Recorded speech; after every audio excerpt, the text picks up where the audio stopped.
Friends, education world YouTube channel पर आप सभी का स्वागत है। आज हम क्लास 10th का थर्ड चैप्टर पढ़ रहे हैं जिसका नाम है व्यायाम सर्वदा पथ्य। व्यायाम हमेशा स्वास्थ्यप्रद होता है। प्रस्तुतोऽयं पाठः आयुर्वेदस्य प्रसिद्धग्रन्थः सुश्रुतसंहिता इत्यस्य चिकित्सास्थाने वर्णितः चतुर्विंशाध्यायात् समृद्धः अस्ति। प्रस्तुत जो पाठ है ये आयुर्वेद के प्रसिद्ध ग्रंथ सुश्रुत संहिता से लिया गया है। अस्मिन् आचार्य सुश्रुत व्यायामस्य परिभाषा तेन जायमाना लाभांच निबोधित। यहाँ पर आचार्य सुश्रुत ने व्यायाम की परिभाषा लोग मनुष्यों के लाभ के लिए बताई है। प्रामुख्येन शरीर सौष्ठव्यम कांति स्फूर्ति सहिष्णुता आरोग्यम च इत्यादि व्यायाम से लाभ संति। यहाँ पर उन्होंने प्रमुख रूप से शरीर की कांति स्फूर्ति बल सहिष्णुता आरोग्य निरोगता इन सब चीजों को व्यायाम के लाभ में सम्मिलित किया है, उसके बारे में उन्होंने बताया है। शरीराय सजननम कर्मम व्यायाम संगीतम तत्कृत्वा तु सुखम देहम विमृध्यनियात समन्ततः। शरीर का श्रमजन्य कर्म व्यायाम कहलाता है। सुखपूर्वक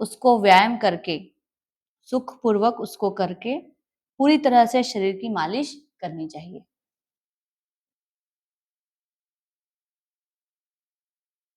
शरीरोपचय कांतिग्रात्राणां सुविभक्तता दीप्ताग्नित्वमनालस्यं स्थिरत्वं लाघवं पूजा। व्यायाम शरीर की वृद्धि कांति शारीरिक सौंदर्य और पाचन शक्ति बढ़ाता है, स्फूर्ति लाता है, दृढ़ता हल्कापन व स्वच्छता को उत्पन्न करता है। शमक्लमपि पाशोष्ण शीतादीनां सहिष्णुता आरोग्यम चापि परमं व्यायाम आदो पचायते।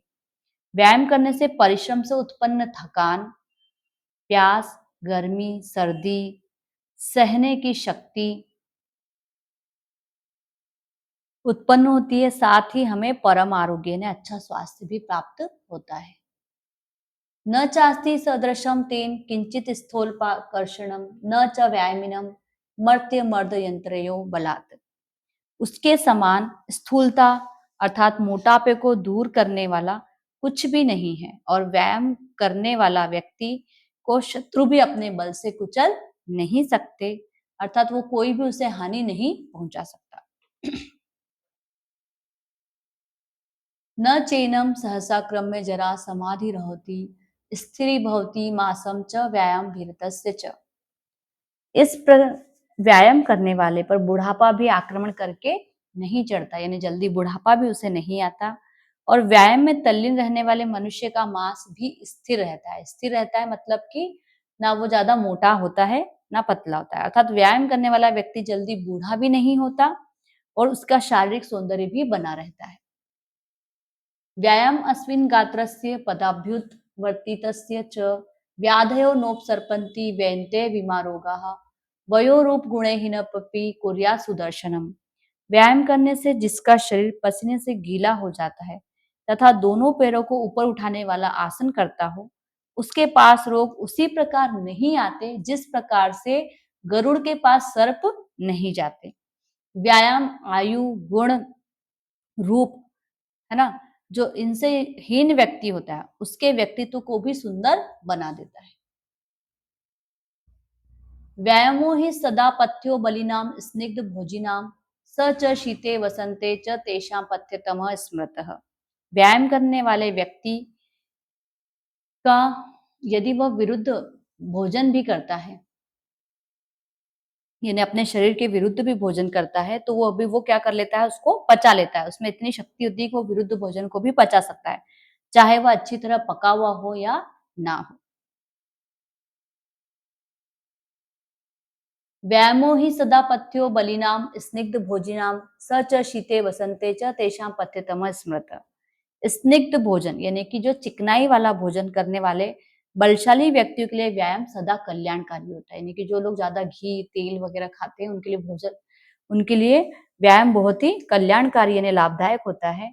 उनके लिए सर्दी व वसंत ऋतु में व्यायाम और भी अधिक लाभदायक हो जाता है।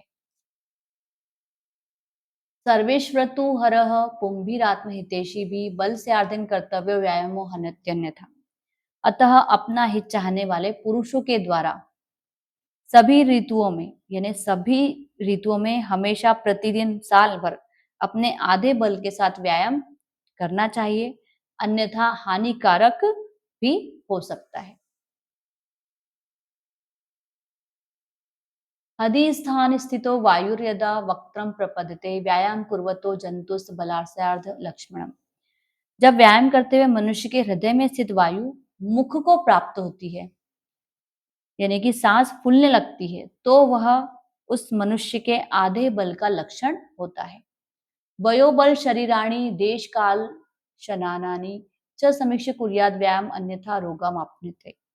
यानी अपनी आयु, शरीर और स्थान, समय, भोजन आदि का विचार करके ही हमें व्यायाम करना चाहिए, अन्यथा वह व्यक्ति रोगग्रस्त हो जाता है। अब ये है इस चैप्टर के शब्दार्थ। इस शब्दार्थों को आप याद करेंगे जिससे आपको चैप्टर और जल्दी समझ में आ जाए। इसके बाद हम आते हैं एक पद इनके प्रश्नोत्तर। परमम आरोग्यम कस्मात् उपजायते।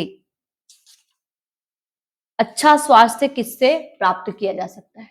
व्यायामात यानी व्यायाम से। कस्य मासम स्थिर भवति, किसका मास स्थिर होता है? व्यायामाभ्यर्तस्य यानी जो लोग व्यायाम करते हैं उनका मास स्थिर होता है। तदा कह पथ्यः, व्यायाम हमेशा क्या लाभदायक होता है? तो व्यायाम यानी व्यायाम लाभदायक होता है। के पुंभी सर्वेषु ऋतुषु व्यायाम कर्तव्य। कैसे व्यक्ति, कैसे पुरुष जो है वो व्यायाम किस सभी ऋतुओं में व्यायाम करते हैं? तो आत्महितैषी भी, आत्महित यानी कि जो स्वयं का हित चाहते हैं वो व्यक्ति, ऐसे पुरुष सभी ऋतुओं में व्यायाम करते हैं। व्यायाम स्निग्ध गात्र से समीपम केन उपसर्पन्ति, व्यायाम करने वाले व्यक्ति के पास क्या नहीं आते? व्याधय, व्याधय यानी रोग, बीमारियां। अब यहाँ प्रश्न लिखे अधोलिखिता नाम प्रश्न नाम उत्तराणी संस्कृत भाषाया लिखत। अधोलिखित प्रश्नों के उत्तर हमें संस्कृत भाषा में लिखने हैं। संस्कृत भाषा में लिखने तो हम यहाँ पढ़ते। पहला प्रश्न जो है, कीदृशम कर्म व्यायाम संगीतम कथ्यते, किस प्रकार के कर्म को व्यायाम की संज्ञा दी गई है? तो शारीरिक, यहाँ पर अभी इन प्रश्नों के उत्तर हम यहाँ पर पढ़ेंगे। शरीराय सजननम कर्मम व्यायाम संगीतम कथ्यते, है ना। शरीर, शारीरिक परिश्रम से उत्पन्न कर्म को व्यायाम की संज्ञा दी गई, नहीं व्यायाम कहा जाता है। व्यायाम किम उपज्यते, व्यायाम से क्या क्या प्राप्त होता है? शमक्लमपि पास शोषण शीतादीनाम सहिष्णुता आरोग्यम च व्यायाम उपजायते। अब व्यायाम से क्या क्या प्राप्त हो रहा है? परिश्रम से उत्पन्न प्यास, थकान, सर्दी, गर्मी आदि को सहने की शक्ति और अच्छा स्वास्थ्य हमें व्यायाम से प्राप्त होता है। जरा कस्य सकाशम सहसा न समाधिरतो, जरा मतलब बुढ़ापा, बुढ़ापा किसके पास सहसा नहीं आता? तो व्यायामीन सकाशम जरा सहसा न समाधिरोति, यानी व्यायाम करने वाले व्यक्तियों के पास बुढ़ापा जल्दी नहीं आता। कस्य विरुद्धमपि भोजनम परिपच्यते,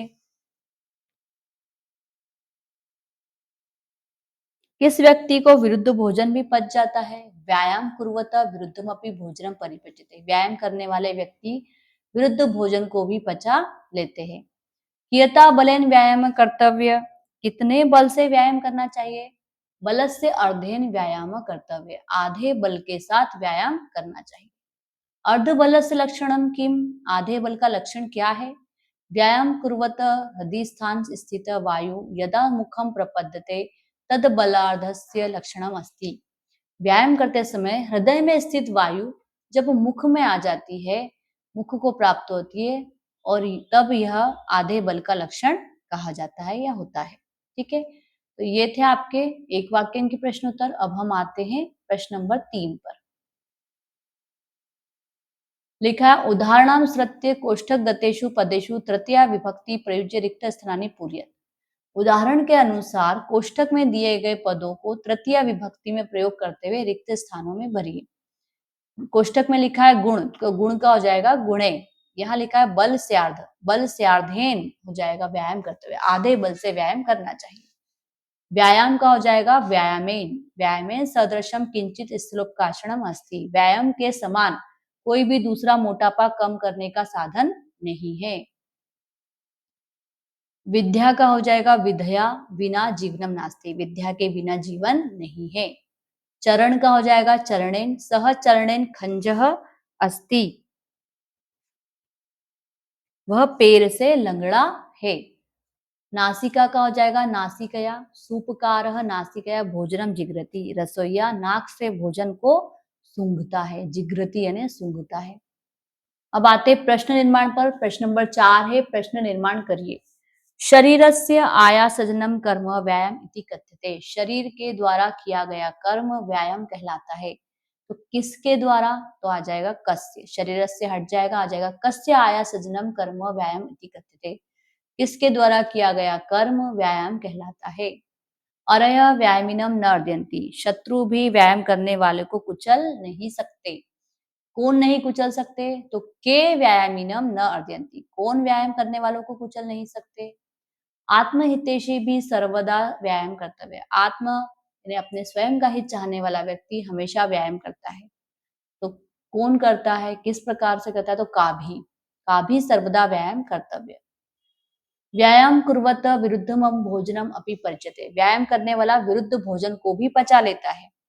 तो किस प्रकार के भोजन को, कैसे भोजन को पचा लेता है? तो विरुद्धम को हटाकर लिखेंगे कीदृशम।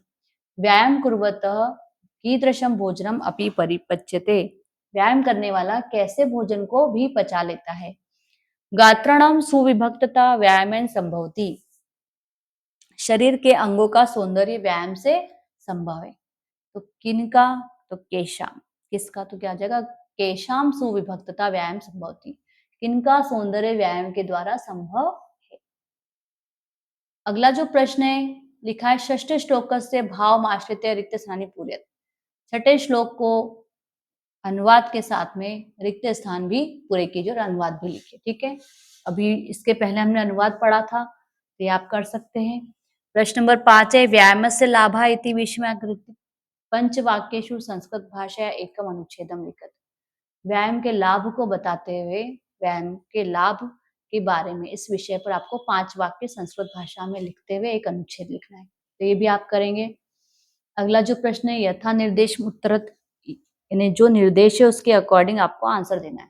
लिखा है तत्कृत्वा तु सुखम देहम, अत्र विशेषण पदम किम, इस सेंटेंस में विशेषण पद क्या है? तो यहाँ विशेषण पद है सुखम।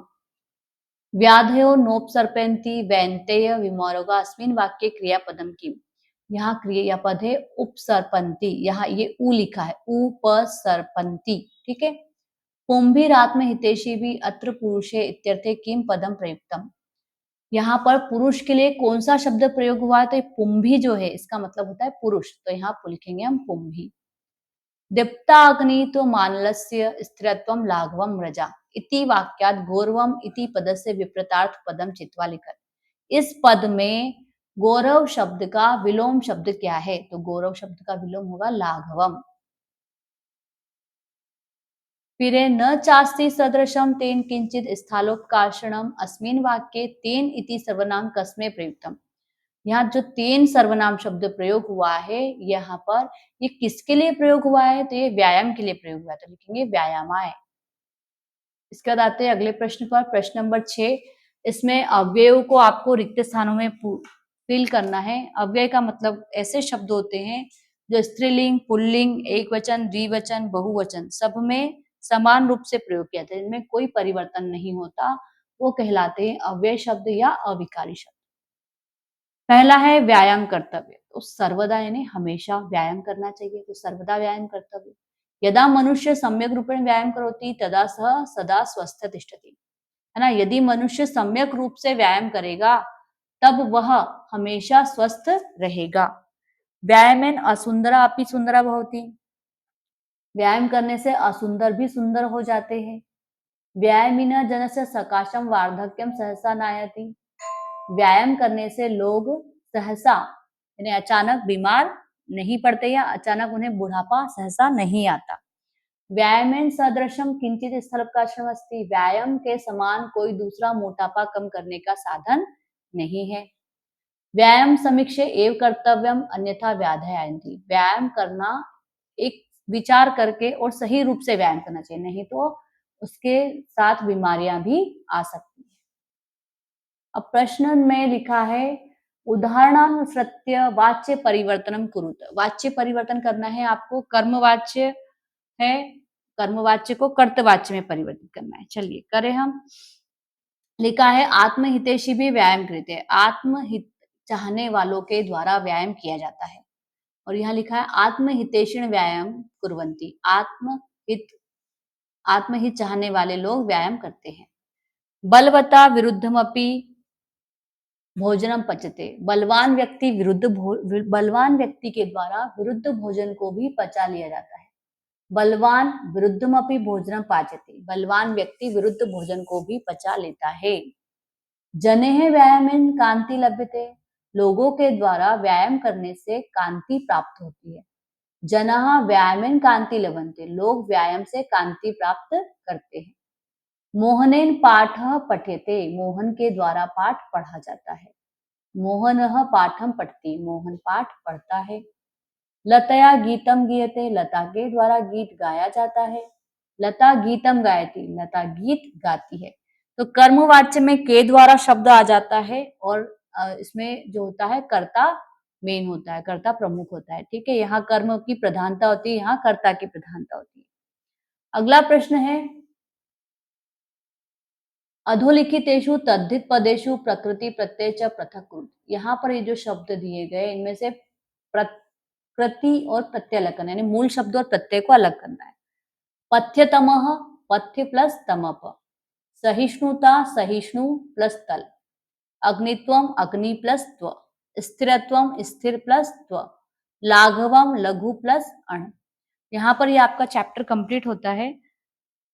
चैप्टर 3 यहाँ कंप्लीट हुआ। इस वीडियो को आप अपने दोस्तों के साथ शेयर करें, लाइक करें और सब्सक्राइब करें। Thank you.